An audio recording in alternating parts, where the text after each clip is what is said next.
د پنځو منځونو بارکی زمونږه خبرې شروع وي.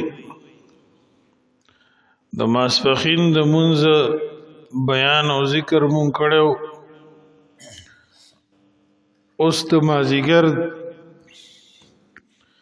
د مانځه په حقله او د مازدیګر د منځ بارکی بعض اهم خبرې عرض کوو. الله پاک دې زموږ استاسو علم و عمل دواړه نصیب و فرمایي. د حضرت پیغمبر پاک صلی الله علیه وسلم ارشاد دی چې یو موقع باندې د جهاد او د جنگ په موقع باندې د کافرانو د یو تیزی حمله په جواب کې صحابه او پیغمبر د خدای مصروف او مشغول او د مازدیګر مونځ ته قضا کړو. د جنگ احزاب د غزوه خندق موقع پیغمبر پاکو فرمایل الله تعالی دې قبرونه کورونه د اور نډک کی. د دې کافرانو کورونه او قبرونه دې الله تعالی د اور نډک کی.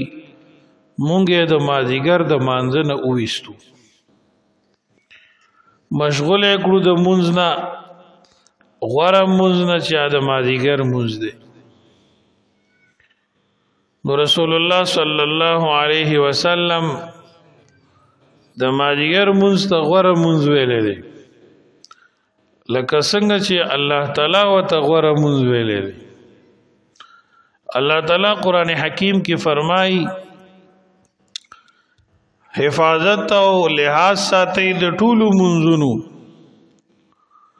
خصوصا د مازدیګر د مونځ. علماء اسلام لیکي د هر عمل خپل تاثیر دی او دا تاثیر د عمل سره تړلې وي که څوک وی پويږي او که نه پويږي. یو وخت داسې بیا راشي چې ارچا توازیه وي. د مانځه تاثیر دی، د تلاوت تاثیر دی، د زکات خپل تاثیر، د روزي خپل تاثیر دی. منځ د دې تاثیر یو دی رزق کې فراخی رزق او داسې وسعت او فراخی راولي چې صرف رزق نه په قبر کې فراخی راولي، ذهن کې، حافظه کې، زندګۍ کې سکون راولي. د قرآن مجید د تلاوت تاثیر دی صحت جسمی. څوک چې د قرآن تلاوت کوي د جسم بخوي، ثوابونه خو دي. د هر غم علاج داغي سکون چې څوک ګوري د الله د کتاب په لوستلو خودلو ویلو زده کولو کې. تاسو ګوري دا علماء کرام څومره معمري چې څونه عمر زیاتیږي داغه شاګردانم زیاتیږي، خدامم زیاتیږي، مینوالم زیاتیږي. نورو باباګانو نه خلق نفرت کوي، نورو سپینګیرو نه خلق رستو کی، خپل بچیم تی رستو کی. اچې سونه بوډا کیږي نو د دین د کار نه جدا کیږي اکثر خلق. او دا د قرآن مجید د رسول الله صلی الله علیه وسلم د احادیث عالمان نو دی خدای د ذلت د زندګۍ نه ساتي. دا د علم او د تلاوت تاثیر دی چې الله تعالی د عالم د قرآن مجید د نسبت او د رشتې د وجه نه د هر ذلت نه ساتي او ورکوټي کې غټي. الله پاک دې موږ تاسو ته علم عمل راکړي. د روزي خپل تاثیر دی. انسانی نفس په د باندې ګناهونه کوي، جرائم به کوي او بے حیاي تیرا کوي، روزه د نفس کمزورې کوي. زکات دا مال ډیری مینه محبت پیدا کوي، معاشري نه دشمنی ختمي، جنگونه ختمي. په یو کلی کې یو محله کې 100 کسان غریبانانی او لس داسې زکات ورکوونکي وي چې د الله د رضا لپاره خپل غاړه خلاصي او مستحق ته زکات ورکوي. نو دلته کې دا غریب خلک د امیرانو مالدارو سره مینه محبت کوونکي وي او اتفاق او د اتحاد فضا قائمي. که چرته کې دا مالدار خلک دا ټول ارس ځان ته جمع کی نو غریب مجبور چې ډاکاو کی غلاو کی او جاهل نه پوي رواخ ورته نه دا نه چې دا جایز دی یا ښه کار کوي. خو انسان بیا دې طرف ته ځي او د دین جنگونه په معاشره کې پیدا کیږي او خفګانونه فتنه. دا سه د هر عمل تاثیر دی. تر دې پوری په حدیث شریف کې راغلی چې یو سړی وي سپینګیره ضعیف او یو ځوان د هغه عزت وکي، خدمت یې وکړه، اطاعت یې وکړه، یو کار یې ولا وکړه، الله په خپل عزت باندې قسم خوري چې دا نوجوان به زه ژوندی ساتم ترڅو چې مې دله زامن نه وي ورکړي او دی مې بوډا کړی نه او بل ځوان او یو بل الک د دې بابا بیا خدمت نه کړي. د یو مسلمان بوډا د یو مسلمان ضعیف خدمت وکړه نو الله دنیا کې مسله ورکړي. دا د عمل تاثیر دی. رسول الله صلی الله علیه وسلم فرمای چا چې د یو سپینګری د یو بوډا عزت وکړه دا سړی چې بوډا شي الله یو فرشته مقرره کی او د خدمت بدل دل ورکړي. نو د هر عمل تاثیری دنیویم دینیم د منځ یو تاثیر دی. د سار د منځ خپل، د ماسپخین خپل، د مازیګر د منځ تاثیر دا دی چې د انسان او د مؤمن د ننا د الله د دیدار طاقت پیدا کوي. د مازیګر منځ کې رب العالمین دا ماده خدا چې دا خلق به د الله دیدار کوي. په دې وجه رسول الله صلی الله علیه وسلم فرمایي کم سړی چې دا مازیګر منځي قضا کو دا داسې دا لکه د کور تالاشي بچی مړ شي او د یوازې پاتې دومره تاوان یو فکأنما وتر اهله وماله د یوازې پاتې شي کوری رنگ شي مات شي ختم شي بچی مړ شي مال ختم شي او دومره یوازې د غم مسره سوک نه په غم کې د شرکت د څومره تاوان دی. ادا ځکه وایي چې د مازیګر د مونځ اکثر د کور او د بچو د تقاضو نه پاتې کیږي. په دې وجه دا ډېر لوی تاوان دی. الله پاک د مسلمانانو کې احساس پیدا کړي، خصوصا هغه خلک چې د مازیګر په وخت کې لوبو ته رواني، بازارونو ته رواني، والیبال او کرکټ ته رواني او اذانونه کیږي، منځونه بیا د جمی دا مختصر وخت اتنه کذا شي نو دا ډېر لوی نقصان دی، ډېر لوی سوال دی. د مازیګر منځ اول حضرت عزیر علیه السلام کړو. د مازیګر منځ دومره اهم دی چې دا ابتدا نه فرض شوی دی په مسلمان اسلام کې.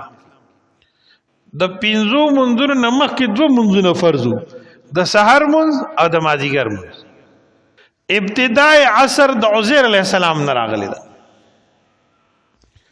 عزیر علیه السلام د الله پیغمبر دی. امام عبدالرحمن ابن جوزی رحمت الله علیه تفسیر زاد المسیر کی او امام قرطبی الجامع لاحکام القرآن کی سورہ بقرہ کی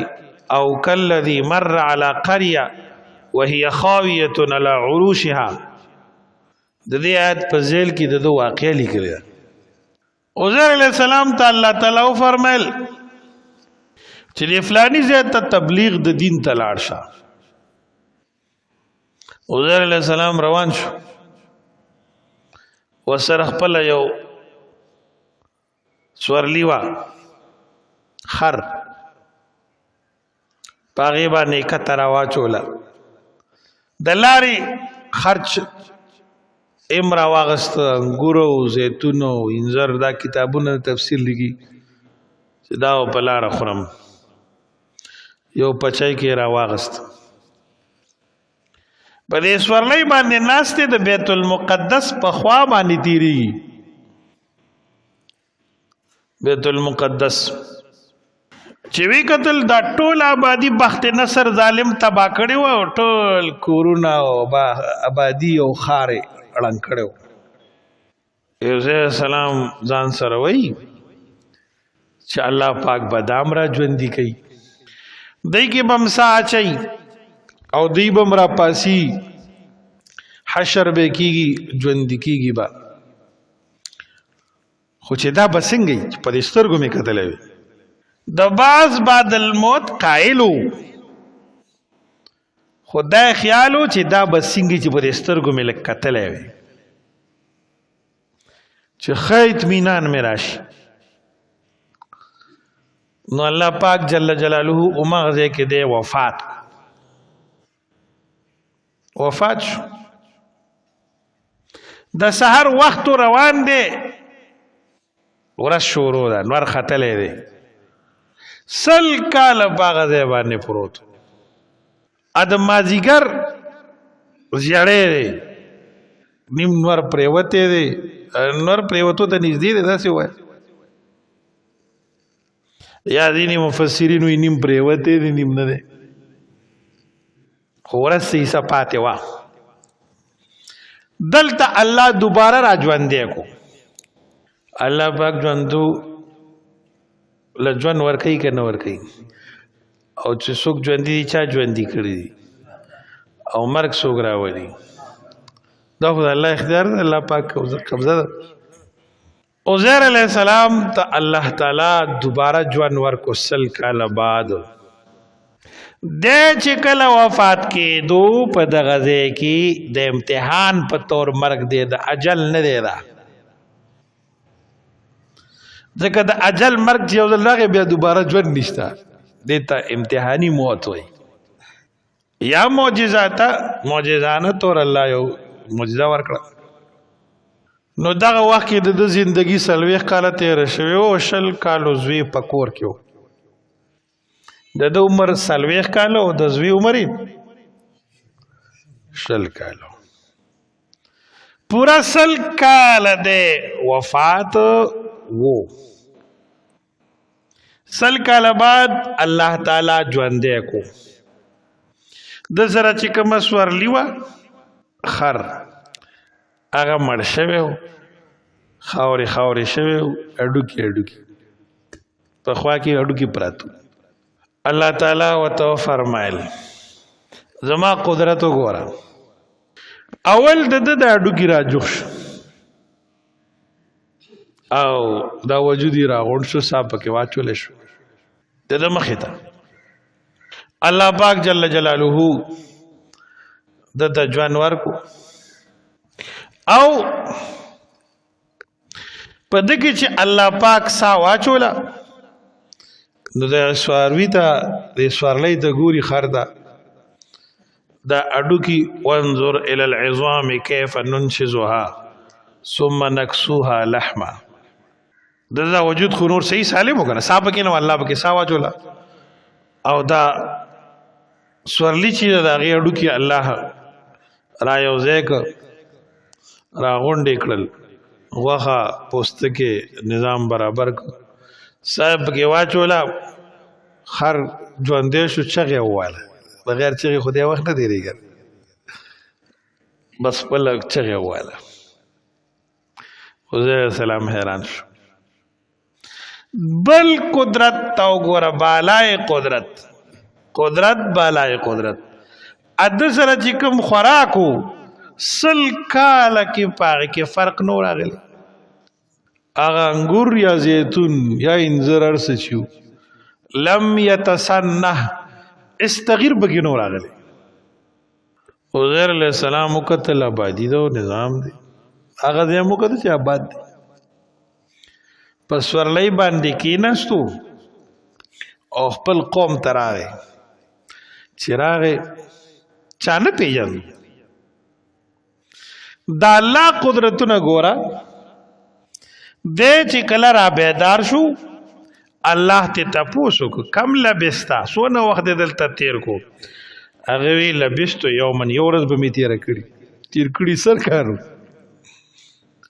او یو ورځ به می دلته تیر کړی او جنوار ته وکړه چې ورځ ختمېدو او بعد یوم یا سیسه د ورځې پورا ورځ بم نی ان تیر کړی سو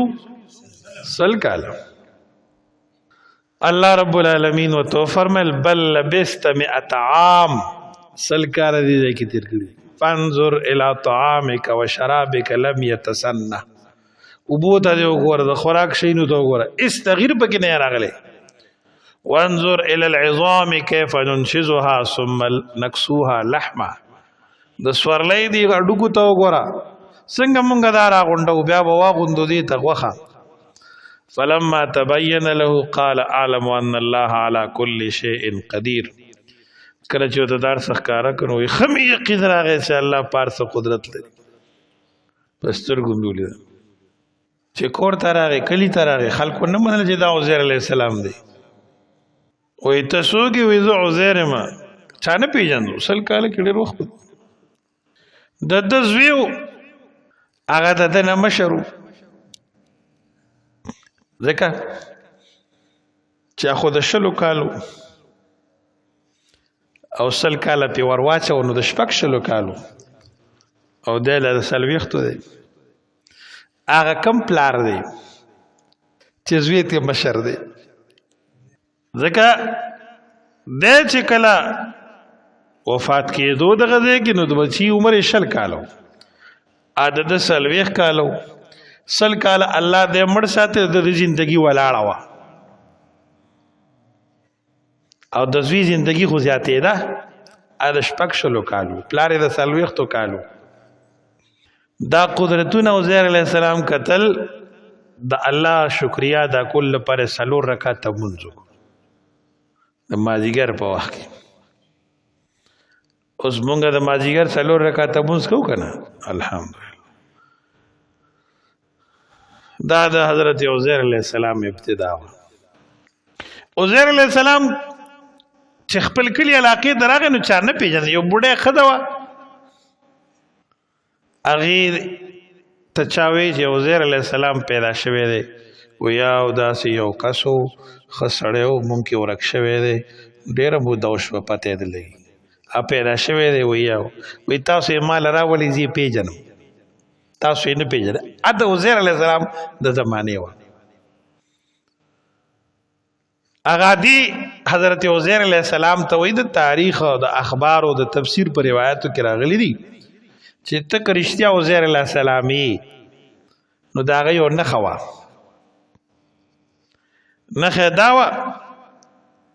چې به کوم دعا وکړو نو الله به قبول ولري یو دعا خوکا ابو ډا دی وته وي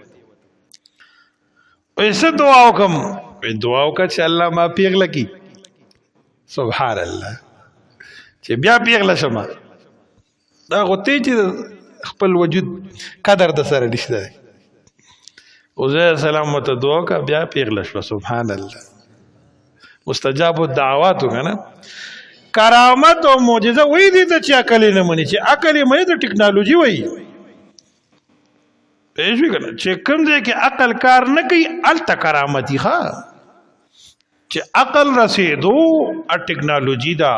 استعداد د کافر سره می د انبیاء کرام معجزات د اولیاء کرام کرامات د عقل نه خلافي عقل خو کسبي شی دی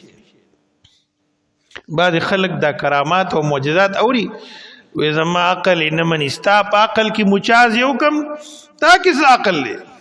دلتا عقل نسی ډیر دینی احکامی بعض خلک وی زما عقل نه مې تا کې عقل کم دی انبیاء کرام د عقل نه خلاف خبره نه کوي خو د عقل نه بره خبره کوي ان الانبیاء یخبرون بمعالات العقول لا بمحالات العقول ابن تیمیہ وی انبیاء علیہ السلام د عقل نه بره خبره کوي د عقل نه خلاف خبره نه کوي بعض خلک د دینی مسائل او احکام په دې خپل وړه کوپړه کې تلی کنه نو دې د مثال لکه سړی و چې په فلاني ځای کې سیکل او جزو جنگي ده دا کېدې او بیا ته وته چې دروغ وي هغه سره جنگ کوي جس کم ځای کې روان دی او سیکل کم ځای کې روان دی د دې اکسیډنټ کېدې شي ځکه نشي کېدای چې جز ډیر بار دی او سیکل ته لاندې دی نو زمون کار او مثال د سیکل دی پېښ وکړه پس سیکل نشته او جس سره مقابله کوو دا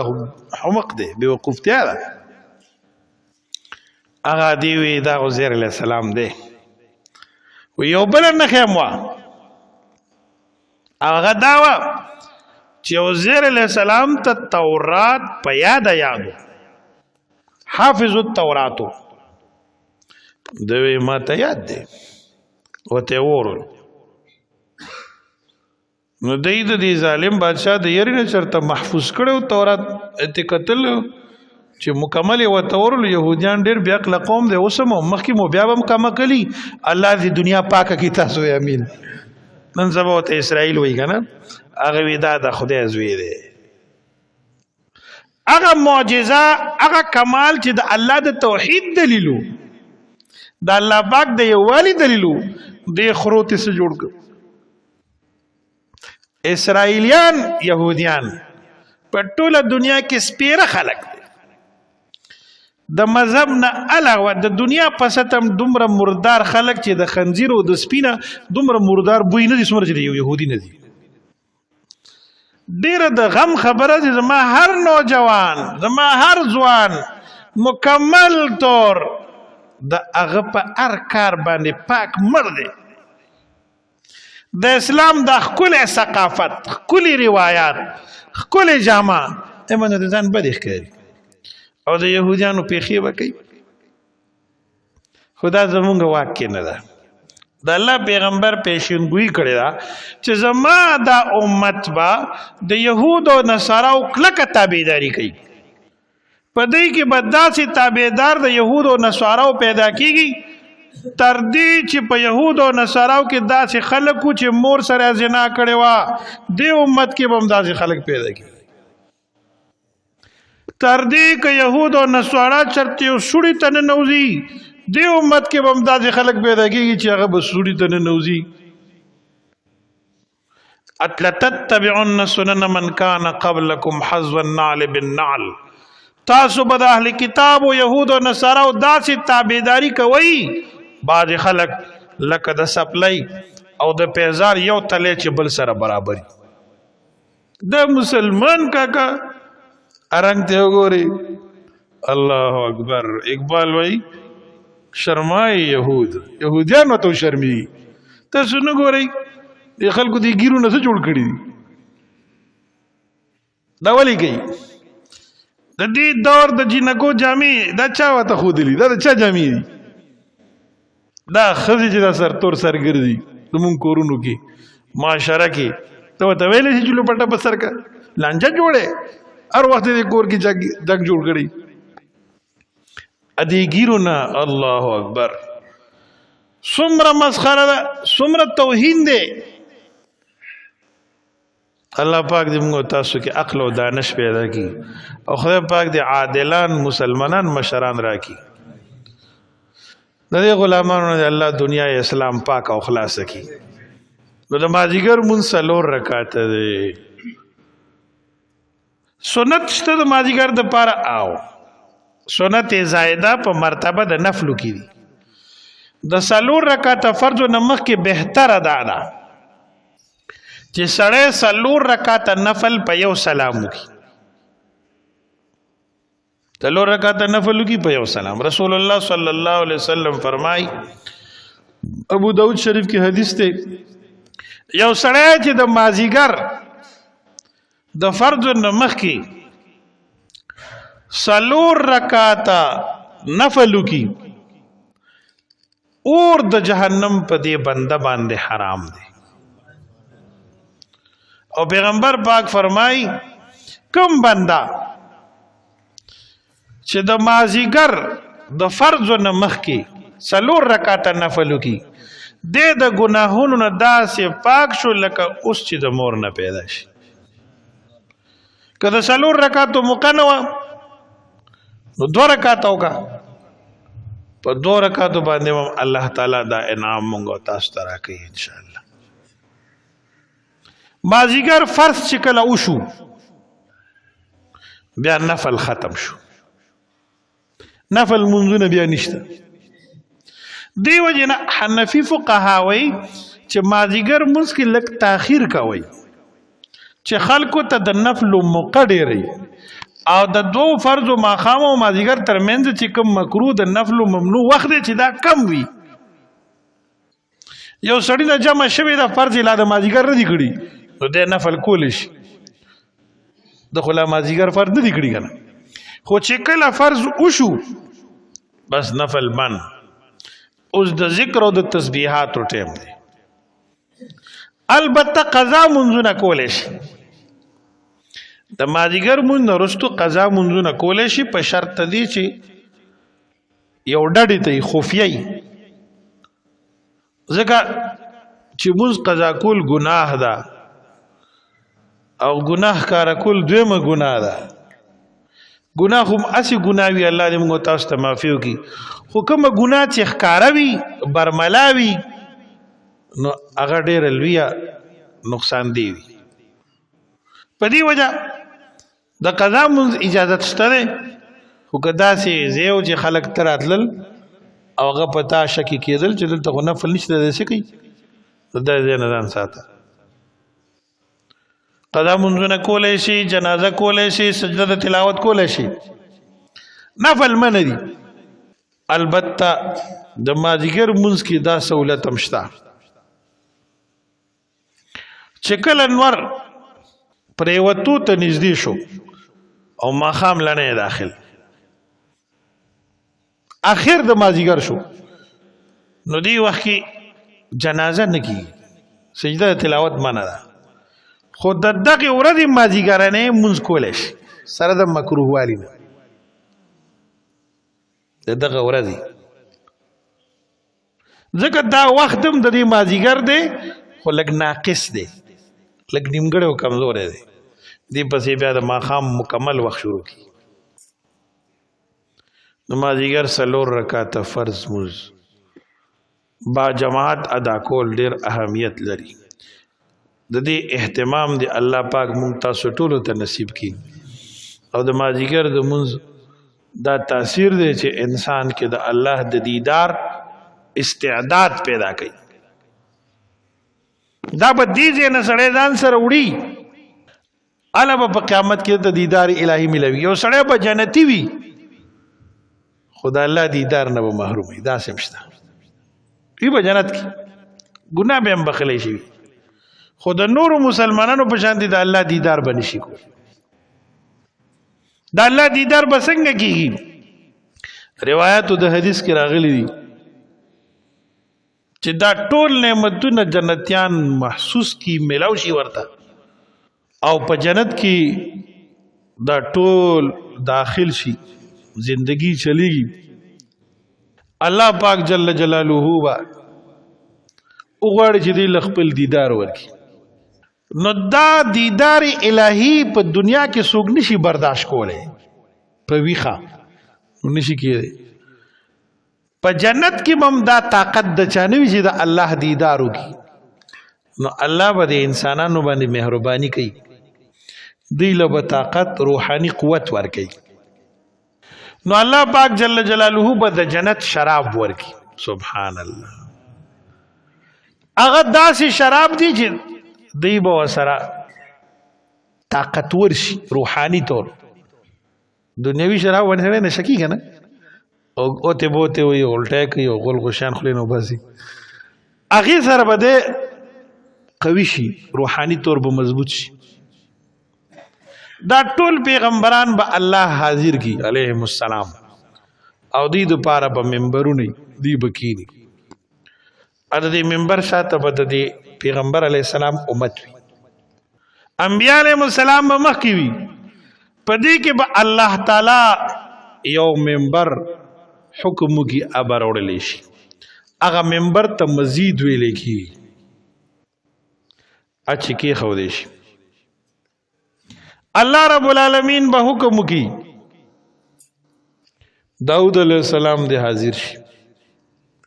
داود علیه السلام د الله حق پیغمبر و د هغه معجزه دا وه چې هغه له الله ډېر ښکلی اواز ورکړی داسې ښکلی اواز چې زبور شریف به یې لوستو نو دا مارغان به هم ورته ناست درندگان او مارغان او حیوانات به ورته خاموش نست غرونه به ورته نرمېدل غرونو به ورسره تسبیح کوله سبحان الله دا د هغه معجزه وه نو الله رب العالمین به داود علیه السلام ته حکم وکړي چې د قرآن حکیم تلاوت شروع کړه حضرت داود علیه السلام به په خپل ښکلي لحن او اواز سره زمونږ استاسو د مقدس او مبارک او باعظمته کتاب قرآن مجید تلاوت شروع کړي نو جنتیان به نورم مزه کې شي طاقت قوت روحانی براشي بیا د الله شان سره چې څنګه لایقه ده په دغه منبر باندې به جلوه افروشي او دیدار به خپل بندگانو ته ورکړي سبحان الله دا به داسې وي لکه بلا تشبیه ولا تمثیل حدیث کې راغلی دي سړی د څوارلسمې سپوږمۍ ته ګوري داسې به څه معنا څوارلسمې سپوږمۍ په یو شي کې مثال دی لکه دې کې دا نه چې اخواشه زمانه دې پناه کا وګه خوا کا سټه خوا کا صرف په یو ټکي تشبیه ورکړي دا الله رب العالمین ذات کما یلیق بشانی تبارک وتعالى هر چاته بخکاری لکه څنګه چې په دې سپوږمۍ کې مخې ته څوک حایل او حجاب او پرده نشي راتلی نور تشبیه سپوږمۍ سره نشته چې نسبت خاک را به عالم پاک الله پاک په دې مونځ کې دا تاثیر ښه امام الهند ابوالکلام آزاد وای چې څوک مونځ نه کوي او جمع نه کوي او اوږد قرات نه کوي په مانځ کې د الله د دیدار نه محروم دی نن زموږ منځونه د سار او د مقدم غر او بر نه راغلی چې منډه وي او ټول عمر روجک کې مو زبرګه کې مو شوال کې مو جمعه کې مو بلکې ما ډېرې کیسې داسې کتلې چې بعضې استادانو سره مقتدیانو به دې جګړه کړې دا تلاوت ولې ډېر کوي موږ ډېر مختصر مونځ کوو ډېر موږ په سنت طریقه ګورې قرات نه کوو اول زه ستړی کېږم ته خو لا بابای خبره دا کومه چې موږ به تر کومه دا منډه وو کم مونځ سره به دا چل کوو او په دنیا کې نور څه پاتې دي سوا د مونځ او د جمعې نه الله پاک دې موږ تاسو کې احساس پیدا کړي دا ولاړه په دې مانځ کې او خاموشي مونځ ته الله دا زور ورکړی چې دې کې زکات هم شته جهاد هم شته روژه هم شته صدقه هم شته جهاد هم شته حج هم شته حافظ ابن حجر فتح الباری کې لیکلي تفصیل کړی دا یو جامع عبادت دی نو په دې وجه په دې مانځ کې چې اوږد قیام وي اوږد قرات د قرآني او جمعي دا انسان کې د الله د دیدار برداشت پیدا کوي وای کنه مونږ د مؤمن معراج دی مطلب یې څه دی مطلب باندې پیږي دا ارچا مونږ نه کوله د مؤمن مونږ یو ټکی دا مونږ نه چې دا مونږ دی ته مونږ وای دغه غوته ته څوک مخامخ مودريږي نو ته به خبرونه کوي تاسو دا ګوره د مؤمن معراج نه دی پیدا دی دې ټکی ته مونږ د مؤمن اول به مؤمن پکاري او بل مونږ وای بالکل مثال د مؤمن د مانزه داسې دی لکه الله سره هم کلامي الله پاک دې زموږ استاد مونږ دې ته ورسوي او الله پاک دې توفیق د صحیح عبادت راکړي. واخر دعوانا الحمدلله.